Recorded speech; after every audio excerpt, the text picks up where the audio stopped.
একবার ভগবানের এক পাগল ভক্ত ভগবানের মন্দিরে এসে বলেন, প্রভু, আপনি সারাদিন মূর্তি হয়ে একই জায়গায় দাঁড়িয়ে থাকেন, আপনার কষ্ট হয় না? আজ আমি আপনার জায়গায় মূর্তি হয়ে দাঁড়িয়ে থাকতে চাই, যাতে আপনি আরামে ঘুরে বেড়াতে পারেন। ভগবান সেই পাগল ভক্তের কথা মেনে নেন আর শর্ত দিয়ে সেই ভক্তকে বলেন, যে এই মন্দিরে প্রার্থনা করতে আসবে তার কথা কেবলই তোমার শুনে যেতে হবে, তাকে কিছুই বলতে পারবে না। ভক্ত শর্ত স্বীকার করে নেন এবং সেখানে ভগবানের মূর্তির রূপ ধারণ করে দাঁড়িয়ে পড়েন। প্রথম ব্যক্তি যে মন্দিরে আসেন সে এক ব্যবসায়ী ছিল। সেই ব্যক্তি ভগবানকে বলেন, ভগবান, আমি এক নতুন কারখানা খুলেছি, দয়া করে সেই কারখানার যেন উন্নতি হয়।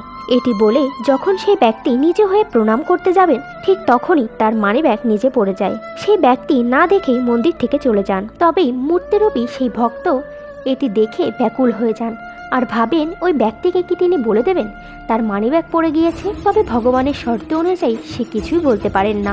আর কিছুক্ষণ পরই সেখানে এক গরিব ব্যক্তি আসেন আর ভগবানকে বলেন, প্রভু, আমার গৃহে খাদ্যের কিছুই নেই, দয়া করে আমাকে সাহায্য করুন।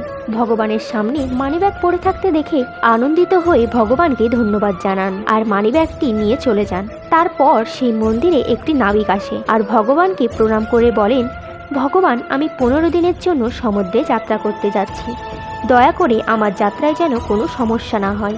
সেই সময় ব্যাপারী পুলিশের সঙ্গে মন্দিরে আসেন আর বলেন, এই নাবিক আমার মানিব্যাগ নিয়ে পালিয়েছে। পুলিশ তখন নাবিককে নিয়ে জেলে চলে যান। তখন সেই মূর্তিরূপী পাগল ভক্ত না থাকতে পেরে বলে ওঠেন, পয়সার ব্যাগ গরিব ব্যক্তি চুরি করেছেন। আর পুলিশ তখনই সেই গরিব ব্যক্তিকে ধরে নিয়ে যান। রাতে যখন ভগবান ফিরে আসেন তখন সেই পাগল ভক্ত আনন্দিত হয়ে পুরো কাহিনী শোনান। ভগবান তখন হেসে বলেন, তুমি কারোই ভালো করনি, বরঞ্চ সবার ক্ষতি করেছ। তখন সেই ভক্ত জানতে চায় কেন।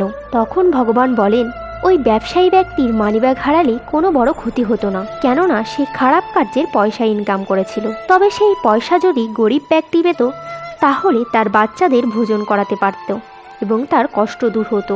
আর নাবিক যেই যাত্রাপথে যাচ্ছিল সেখানে এক ভয়ানক দুর্ঘটনা হতে চলেছে। তবে যদি সেই নাবিক জেলে থাকতো তাহলে তার জীবন বেঁচে যেত।